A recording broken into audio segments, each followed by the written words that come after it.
ಮನೆಯಲ್ಲೇ ಬೆಳ್ಕಂತೀವಿ. ಕಾಳು ಬೆಳೆಯೋ ಟೈಮಲ್ಲಿ ಕಾಳು ಬೆಳ್ಕಂತೀವಿ, ತರಕಾರಿ ಬೆಳ್ಕಂತೀವಿ, ಸೊಪ್ಪು, ಟೊಮೊಟೊ ಸ್ವಲ್ಪ ಬ್ಯಾಚ್ ಮಾಡಿ ಎಲ್ಲ ಬೆಳ್ಕಂತೀವಿ. ಡೈರೆಕ್ಟ್ ನಮ್ಗೆ ಡೈರೆಕ್ಟ್ ಸಿಗುತ್ತೆ. ನಾವು ರಾಸಾಯನಿಕ ಗೊಬ್ಬರ ಏನು ಯೂಸ್ ಮಾಡಲ್ಲ, organic. So what I'll tell to my kids is like energy giving foods are there, carbohydrates. If you are eating dosha only, you will be getting energy for some time. If you take protein, the pulses or the chutneys along with a peanut or a sambar, such kind of pulses will give you that body building terms. The other one is like protective foods, the vegetables or the fruits nurture your immune system. Now we have planned for some seasonal fruits and seasonal vegetables.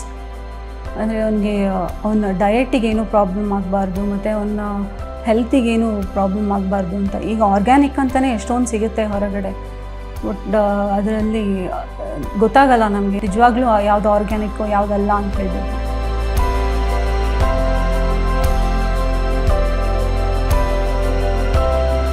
ಮತ್ತು ಈಗ ನೀವು ಮಕ್ಕಳಿಗೆ ನಿಮ್ಮ ಕೆಲಸ ಇರುತ್ತೆ, ಅವ್ರು ಹೇಗೆ engage ಮಾಡ್ತೀರಾ, ಅವ್ರಿಗೆ ಹೆಂಗೆ ಅವ್ರು ಏನು ಆಟ ಆಡ್ಕೋತಾರೆ, ನೀವು ಅವ್ರ ಜೊತೆ ಕೂತ್ಕೊಂಡು ಆಟ ಆಡೋಕ್ಕಾಗಲ್ಲ, ನಿಮ್ ಬೇರೆ ಕೆಲಸ. ನಾವು ಬೆಳಗ್ಗೆ ಟೈಮ್ ಆಟ ಆಡಲ್ಲ ಅವ್ರ ಜೊತೆ.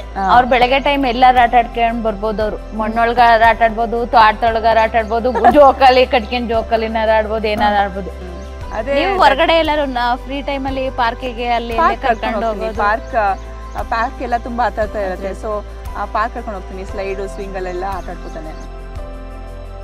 ಈಗ ಮೊಬೈಲು ಮತ್ತು ಈ ಟಿ ವಿ ಎಲ್ಲ ಸ್ವಲ್ಪ ಮಕ್ಕಳು ತುಂಬ ಅಡಿಕ್ಟ್ ಹೋಗಿಬಿಟ್ಟಿದ್ದಾರೆ. Especially during covid season we parents have only given them these mobile, TV and all.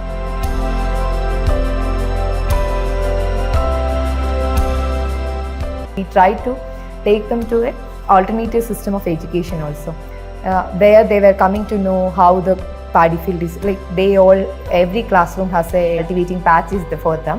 I can see the spark in his eyes when he is getting the yield.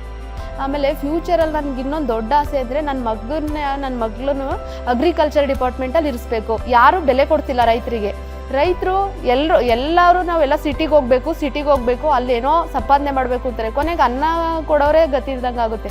ಅದಕ್ಕೋಸ್ಕರ ನಾನೇನು ಅನ್ಕೊಂಡಿನಿ, ನನ್ನ ಮಕ್ಕಳನ್ನ agriculture ಡಿಪಾರ್ಟ್ಮೆಂಟಲ್ಲಿ ಅದರಲ್ಲೇ ಏನೋ course ಮಾಡಿಸಿ ಚೆನ್ನಾಗಿ, ಇಲ್ಲ ಓದ್ತಾರೋ ಬಿಡ್ತಾರೋ ಗೊತ್ತಿಲ್ಲ, ಇಲ್ಲ ಕೊನೆಗೆ ಅವ್ರ ಅಪ್ಪನ ಥರ ಅಗ್ರಿಕಲ್ಚರಲ್ಲಿ ಇರ್ತಾರೋ ಏನೋ ಗೊತ್ತಿಲ್ಲ, ಒಟ್ಟಿನಲ್ಲಿ 4 ಜನಕ್ಕೆ ಅನ್ನ ಹಾಕಬೇಕು, ಆ ಥರ ನಾನು ಬೆಳೆಸ್ಬೇಕಂತ ಅಂದ್ಕೊಂಡಿದ್ದೀನಿ.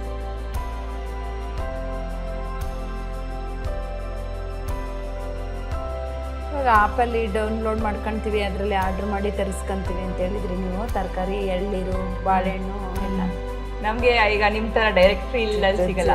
ಸೊ ನಾವು ಇಲ್ಲಿ ಆಪ್ಷನ್ಸ್ ತುಂಬ ಇದೆ, ತುಂಬ ಆ್ಯಪ್ಸ್ ಇದೆ. ಸೊ ನಾವು ಬೇರೆ ಆ್ಯಪಲ್ಲಿ ಯಾವ್ದು ಚೆನ್ನಾಗಿರುತ್ತೆ ಮತ್ತು ಬೇರೆ ಅವ್ರ ರಿವ್ಯೂಸ್ ತಗೊಂಡು ನಾವು ನಮ್ಮ ರಿಸರ್ಚ್ ಮಾಡಿಬಿಟ್ಟು ಆಮೇಲೆ ತರಕಾರಿ ತೊಗೊಳ್ತೀವಿ.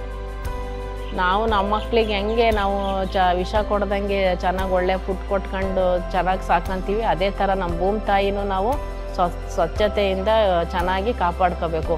ಅದರಿಂದ ನಾವು ಚೆನ್ನಾಗಿ ಬೆಳೆನೂ ತಗೋಬೇಕು, ನಮ್ಮ ಮಕ್ಕಳಿಗೂ ತಿನ್ನಿಸಿ ಹೊರಗಡೆ ಮಕ್ಕಳು ಚೆನ್ನಾಗಿ ಅವು ಚೆನ್ನಾಗಿ ತಿನ್ಕೊಂಡು ಅವರು ಆರೋಗ್ಯವಾಗಿರಬೇಕು ಅನ್ನೋದೇ ನಮ್ಮ ಆಸೆ.